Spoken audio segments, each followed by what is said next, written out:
opinions expressed on any program are those of the producer and or persons appearing on the program and do not necessarily reflect the views and opinions of DCTV. All producers and guests appearing on programs provide information and opinions based on information they consider to be reliable. DCTV does not affirm the completeness and accuracy. All DCTV members agree to adhere to DCTV's statement of compliance and are participants in a community medium forum where they're exercising their freedom of speech.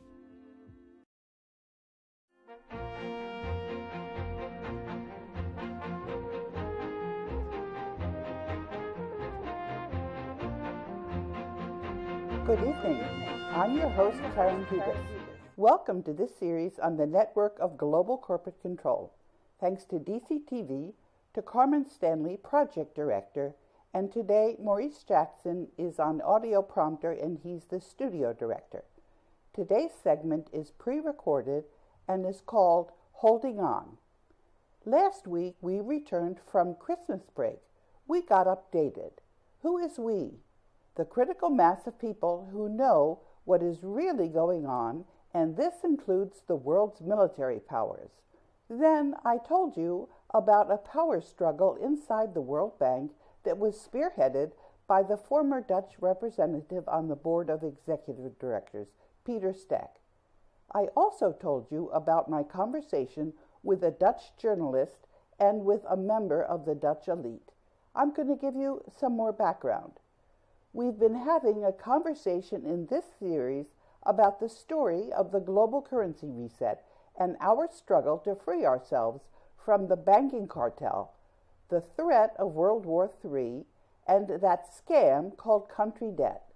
Luckily, we've been having this conversation for more than 3 years. That gives us perspective, and so we know what to focus on when there's a lot happening.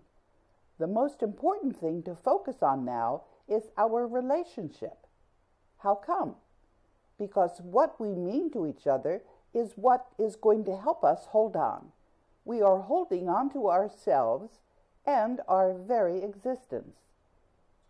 On the day before we recorded this segment, actually it was 5 days ago because this is the second time we're recording this segment, I tweeted a picture that shows how corrupt things have become, and I put a link into a story that had appeared in the alternative media a couple of years back. I said, looking at old disinformation to see how deep the corruption is. Making sense of our troubled past is a necessary first step in recovery from post-traumatic stress disorder, or PTSD. All of humanity is going to have to recover from the banking cartel during the global currency reset. That's going to be the first order of business, and that's also going to help us to hold on. There's power in being able to tell your story. I told you about how the corruption at the World Bank is well understood by the people who are helping us to hold on to our wealth today. Healing from post-traumatic stress involves putting unspeakable events into words. Many of us don't even realize that the bankers have made us suffer. Understanding what happened, or coherence, is a key component to healing from a traumatic past. Coherence is best defined as having a story that makes sense. This doesn't mean that you feel okay about what happened to you. Rather, coherence involves having an understanding about your past and how it informs who you are today. Awareness of traumatic losses. Awareness of how your experiences have made you who you are. You may identify traumatic events. Resilience involves exploring ways to open healing processes. So one of my jobs as overseer mandate trustee, the lawyer for the world's wealth, is helping you realize what happened to you. Understanding your history. In order to heal from post-traumatic stress disorder, it's essential to turn towards your trauma history. Successful integration of traumatic memories involves processing parts of your painful past bit by bit. If you feel overwhelmed, you can pace yourself by only addressing one memory or even part of a memory at a time, breaking down the healing process into small chunks. Acknowledging what happened to you is the first part of the healing process. The banking cartel has lost control of a core group of humanity, and we are busy liberating the rest. If we can get a link to work, which is in the teleprompter, you should be able to see the rest of what I've been telling you about the defeat of the banking cartel. Otherwise, we may have to keep on relying on word of mouth. The crux of the matter is that the banking cartel has lost control of a core group, and we are busy liberating the rest. Because humanity is one, we know that it's only a matter of time. We own the world's monetary gold reserves. Stay tuned. People all over are letting us know that they're working alongside us to hold on. From the Netherlands, we heard back. Please take this seriously. We're running out of time. And I tweeted back, thanks, but we do have time. In the teleprompter, you have some documentary proof of what I told you last week. And this is going to be the topic of my discussion today. The banking cartel is trying to steal the world's wealth through the World Bank presidency. This is obviously a losing proposition. The president of the World Bank is not in charge. The Secretariat of the World Bank is not in charge. The articles of the World Bank make it clear who is in charge. These articles are interpreted by the Board of Executive Directors of the World Bank. There's a coalition which is running the World Bank, and we are winding down that bankrupt banking cartel. All that you need to realize is that the dominoes are going to continue to fall, and the chances that they fall our way are over 95%. In the meantime, I'm going to help everyone understand the difference between reality and the banking cartel's lies. On the 13th of December, I tried to go into the World Bank for a meeting that was scheduled at 11 a.m. I called the Human Resources phone number that I was given when I made the appointment. The same person who I spoke with when I made the appointment answered my call. I have that person's ID badge number.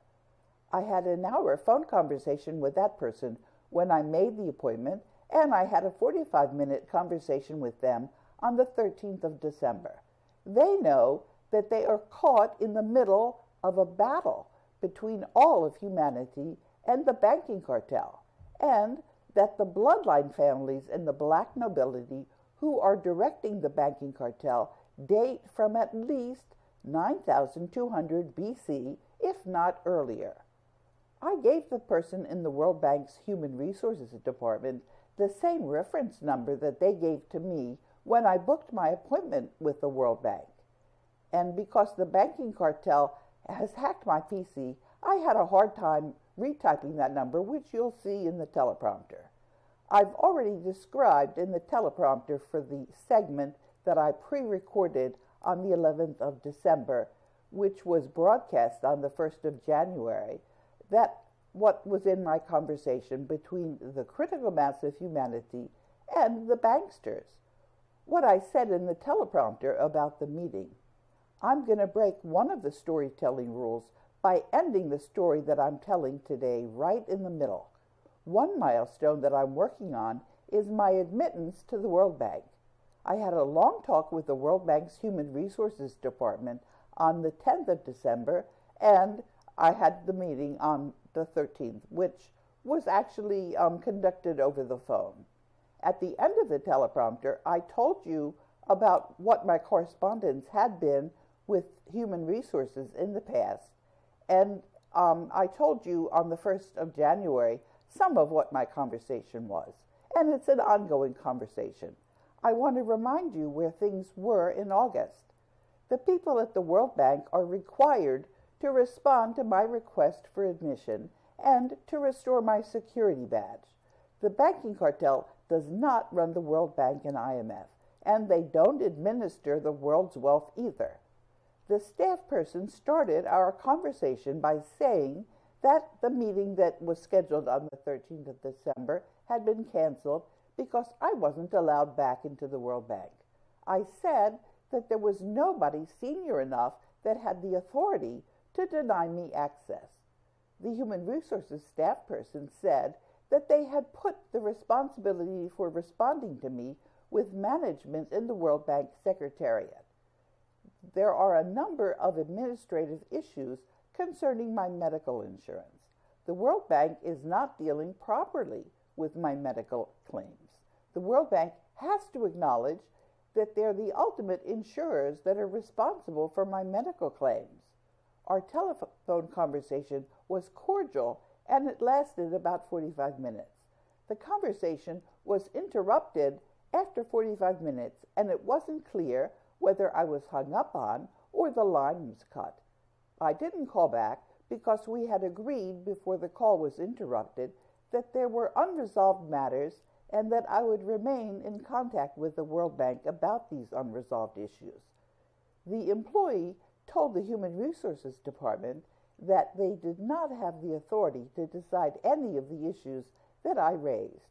The principal outstanding matter involves the global debt facility and the World Bank's financial statements. I said that the administration of the global debt facility was the reason that the Bretton Woods institutions were established in the first place at the end of World War II. Bretton Woods institutions is another name for the World Bank and International Monetary Fund. Most of my conversation with the World Bank's Human Resources Department was devoted to the fact that there's no authority to deny my admission to headquarters. The persons I'm dealing with are not senior to the Board of Governors, and I'm speaking for the Board of Governors. The person who I spoke to didn't deny that I'm speaking for the Board of Governors. And I'm saying in the teleprompter again that the reference number had to be retyped because my PC was hacked. And actually DCTV's studio was hacked, which is why we're recording this a second time. I usually correct problems with my PC after repeated attempts, and this is because there are hackers in my PC who remove the blocks that the Banking Cartel's hackers place to prevent my correcting the problems. I frequently have to reboot my PC in order to remove the blocks on my PC. I asked the World Bank's employee who thought that it was acceptable to cancel my meeting when there were unresolved issues, including a dispute about the global debt facility containing the world's wealth. I didn't accept that the World Bank had any authority to deny my entry. The World Bank's department, which prints identification badges, made the decision. I said that the Board of Governors run the World Bank and not the Security Department. I said that there was a dispute and this dispute remained unresolved. And this is my update about where I think things stand in the battle with the banksters and the bloodline families who direct the banksters. The World Bank's Secretariat has been corrupted. I wear various hats in this battle. The ultimate authority is we, the people. It's necessary for the people who understand about the corruption that's coming from the world's currency to help the rest of the people see our reality. I have to rewrite the description of my two most important functions as overseer mandate trustee of the Global Debt Facility and as acting general counsel of the International Bank for Reconstruction and Development. The IBRD is the oldest part of the World Bank. I tell people what's going on. And now I'm going to speak extemporaneously about the confrontation at the World Bank and the International Monetary Fund. And of course, what a lot of people are focusing on now is the fact that Jim Kim has said that he's going to be leaving in February. And as I've mentioned to you many times before, Jim Kim had already been fired. And what he was doing at the World Bank after he was fired by the Board of Governors, which are the ultimate authority and have the right to fire him, what he was doing was just play acting.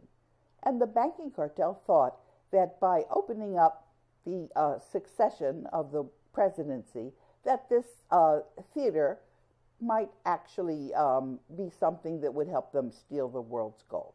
But that's not going to happen. And in a couple of days ago, in some of the tweets, people were saying, well, this was up to Donald Trump to name who was going to be the World Bank president, because the presidency of the United States had been, under something called the Gentleman's Agreement, had been able to just name who they wanted to serve as the president. And back in 2010, the Gentleman's Agreement ended.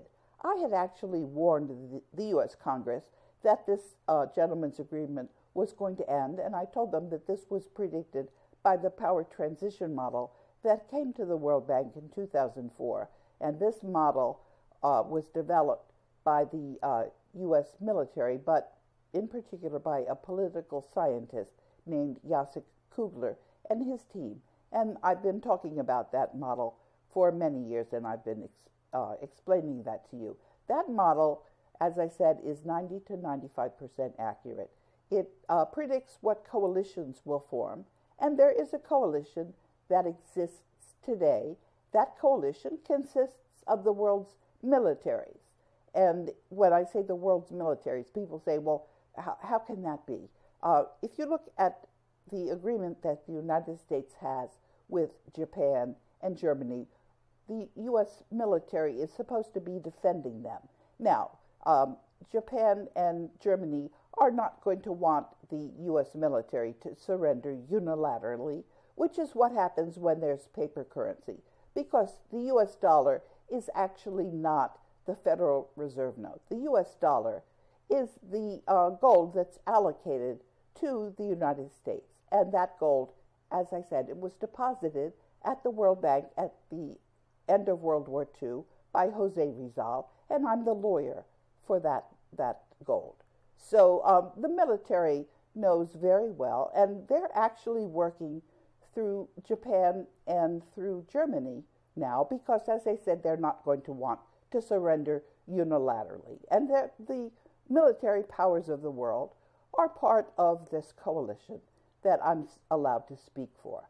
And if you don't believe me, I've explained to you that helicopters buzz my house, they follow me around.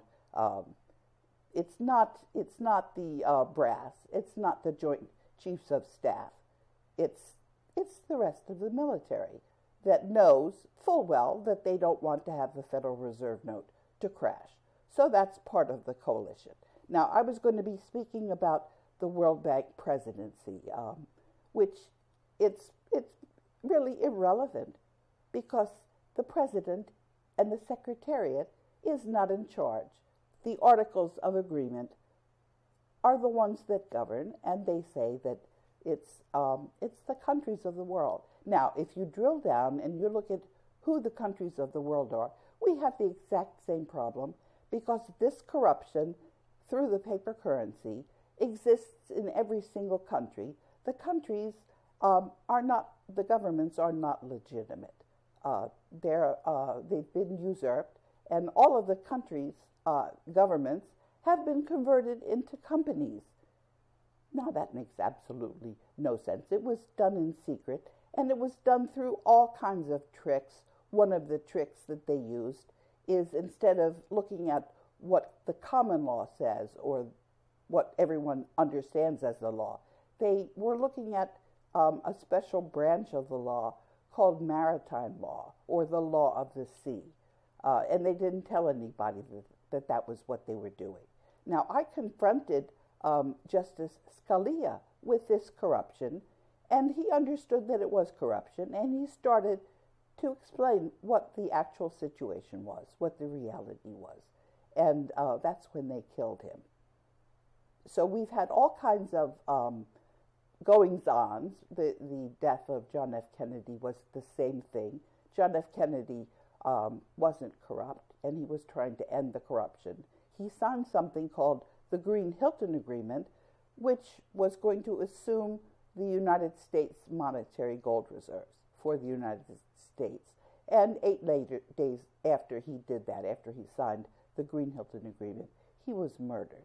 So you have all kinds of things that really do explain the reality. Now, one of the reasons that people aren't convinced is because there's very powerful military technology, which we've been talking about, that makes it very difficult for some people to actually think. It's like hypnotism. And I've had to work myself loose from that. At the time, I didn't understand that it existed, and there was a Japanese journalist, Izumi Takahashi, who introduced me to people who could explain to me what this weaponry was. And once you know that it exists and it's been working on you, you go back and you start thinking about what the times were that they were actually using that technology. And you can get a pretty good sense about the things that you were likely to want to do yourself and the things that were you thought you were thinking. It's what it is that people's brains are actually functioning like modems, and when we think, it's not inside our brain that we're thinking, it's in something called the collective unconscious. And because of that circuitry, we're connected through something called extremely low frequencies. The whole universe is actually consists of frequencies, and we're going to learn about a lot of these things that are not taught in the universities, because the banking cartel doesn't want you to know what's really going on. I've been opening these discussions up, and I don't think we have gotten to the full extent of what the actual reality is. But one thing for sure, our history is not at all what we think it is. It's been falsified. And there's a group at Moscow State University which has a project called Chronologia, which describes a lot of what the actual history is. But you can tell in the previous week, we were talking about what was going on with the history of the pyramids, which go back to 9,200 BC. Now, many history books talk about recorded history going back to 5,000 BC. Now, which is it? It's clear we don't know what's actually going on. Now, I wanted to talk a little bit about the World Bank presidency, because that's going to be a contentious issue. The United States, as I said, is not in charge of naming who the World Bank president is. And the same coalition that decided that the U.S. no longer had the right to simply name the World Bank president, that's the coalition that is going to be in charge and that's going to be focusing on the distribution of the world's wealth, because that's their function. And we're not going to have money out of paper. We're going to have two kinds of money. We're going to have local currencies, and we've had some discussions about how each and every village and town is going to be issuing their own currency, and the merchants in that village and town are going to be in charge of how they set that up. And that's going to be one kind. And the other kind of currency, the national currencies, are going to be out of gold, and it's going to be very fine gold dust, which is pressed very thin and put in an envelope. And the amount of gold that's equivalent to the value of the face amount of the bill, that's how we're going to have our currencies. And that way we're not going to have the bankers being allowed to create the currencies and buy up all of the world's land, the world's assets, with valueless paper currency that they're just issuing by fiat. So it's going to take a long time. And, I went back and tried to figure out why it was that the program that we pre-recorded 3 days ago was cut off, and I realized it's because I started mentioning something. I didn't say we were going to definitely do it, but I started talking about it, and this is something that would precipitate the global currency reset very quickly. And then I realized that maybe it wouldn't be a good idea to have a confrontation right now.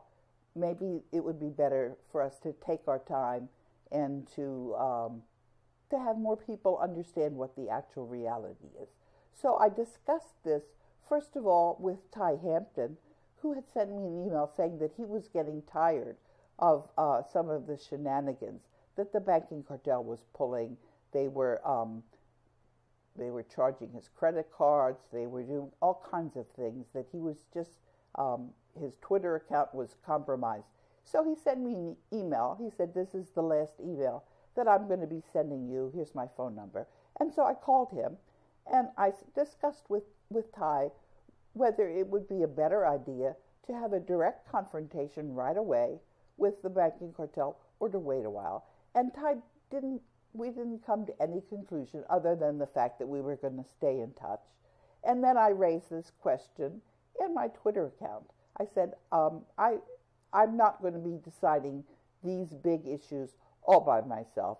If you have a thought about this, let me know. And so I then tweeted today about some advice that I got, which was it's actually a smarter way to strategically handle things, to give everybody more time to realize that the banking cartel is lying and what the actual reality is. And I'm going to take that advice. I think it's wise, because what it is that I would have to say that would precipitate a direct confrontation right now, I can always do that. We're not in any rush. And since all the military powers of the world are just, they're keeping the peace for us, as we all recognize that what we think is reality are all lies. That's the situation. It's going to stay that way. And people are going to learn how to defeat this scalar technology, this hypnotism. And as I've said before, one of the ways I've done this is through music. It exercises the mind. There are lots of other ways to do this. Another way is to speak with people who know you very well, and they'll see when you're acting out of character, and you'll then be alerted to the fact that maybe that would be the mind control technology. And of course, there's a limited number of people that can operate this machinery. We're following the footsteps of some very wise people who have prepared the way for us to come into our own. The more we know about ourselves, the more confident we can be about our future. We care for each other. We are kind. These are strong traits, and traits that are going to stand us in good stead. The rest is up to us.